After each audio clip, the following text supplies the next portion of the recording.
Hello बच्चों, let's read this question. The question says a small spherical heavy ball of radius r is placed on a smooth concave mirror of radius of curvature capital R.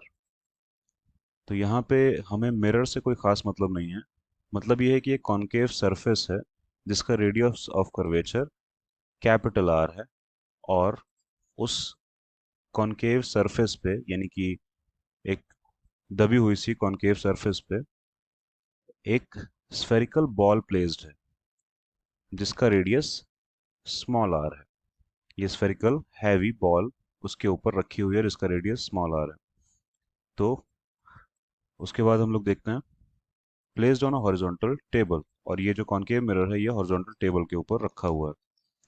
If the sphere is displaced slightly from the position of rest, तो अगर sphere को हम थोड़ा सा उसकी rest position से slightly displace कर दें, then then it executes SHM with a period of what. तो टाइम पीरियड पूछा है SHM का. तो यहाँ पे हमारा की कॉन्सेप्ट हो जाएगा टाइम पीरियड ऑफ SHM.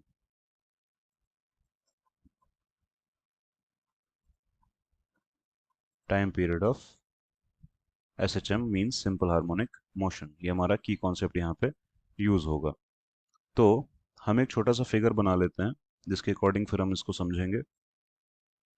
तो एक कॉन्केव सरफेस है कुछ इस तरह से, और एक स्फेरिकल बॉल उसमें प्लेस्ड है. अगर हम कहें कुछ इस तरह से, ये स्फेरिकल बॉल है जो उसके अंदर प्लेस्ड है. इसको थोड़ा हम छोटा भी बना सकते हैं, जैसे कि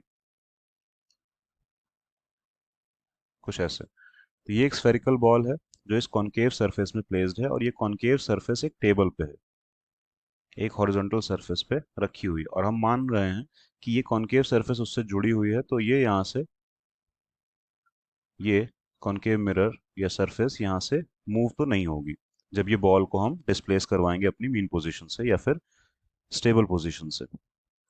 तो अब एक चीज़ और है इसमें नोट करने लायक, कि यहाँ पे हम देख सकते हैं इसका जो रेडियस है वो स्मॉल आर है, इस वाले स्फेयर का.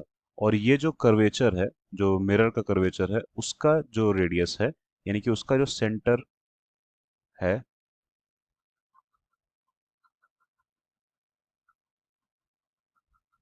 वो कुछ यहाँ पे है, और उसका जो रेडियस है वो कैपिटल आर है. तो हम देख सकते हैं कि यहाँ तक भी कैपिटल आर होगा. इस पॉइंट तक, अगर हम इस पॉइंट को ओ कहें, इस पॉइंट को पी कहें, और इस पॉइंट को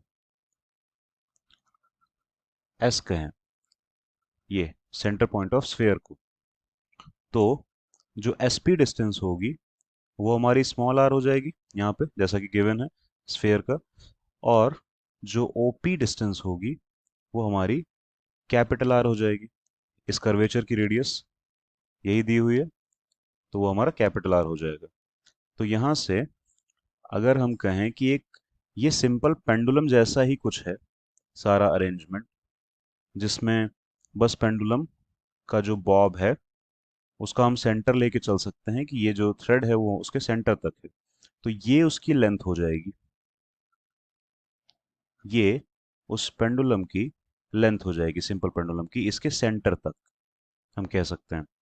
तो यहाँ पे भी अगर हम यही समझें कि ये एक सिंपल पेंडुलम जैसा ही है, क्योंकि जब हम इसको डिस्प्लेस करेंगे ये यहाँ कहीं पे होगा या यहाँ कहीं पे होगा, तो बिल्कुल वैसा ही सिचुएशन होगा जैसा कि पेंडुलम में होता है. क्योंकि बस पेंडुलम में एक थ्रेड होती है, एक स्ट्रिंग होती है जिसमें टेंशन होता है जो कि mg को बैलेंस करता है. यहाँ पे भी ऐसा ही है. यहाँ पे बस एक नॉर्मल फोर्स होगा n, जो कि बैलेंस करेगा mg को. तो यहाँ पे वो नॉर्मल फोर्स काम करेगा हमारा टेंशन का, जैसे कि पेंडुलम में होता है. तो उसके अकॉर्डिंग हम यहाँ पे देख सकते हैं कि सिंपल पेंडुलम का जो टाइम पीरियड होता है वो होता है 2 pi under root L upon G. यहाँ पे एल लेंथ ऑफ पेंडुलम होती है, तो यहाँ पे लेंथ कितनी हो जाएगी? तो अगर आप क्लियरली देखें, यहाँ पे ये लेंथ एक्चुअली ओ एस के बराबर होगी, ओ से लेके एस तक की डिस्टेंस, ओ से लेके एस तक की डिस्टेंस, और ये है कितनी? तो हम यहाँ से देख सकते हैं O P is equal to R है, एस पी स्मॉल आर है, तो O P minus S P करके हम ओ एस निकाल सकते हैं। तो ओ एस की वैल्यू कितनी आ जाएगी? अगर हम यहाँ से देखें, वो आएगी capital R minus small R, और नीचे तो जी है, तो यहाँ से टाइम पीरियड इसका कितना आ रहा है? वो आ रहा है 2 pi under root capital R minus small R upon G. तो ये हमारा फाइनल आंसर हो जाएगा टाइम पीरियड का एसएचएम के लिए।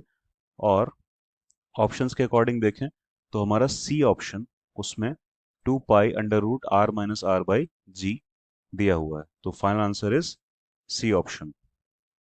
Hope you understood it well. Best of luck.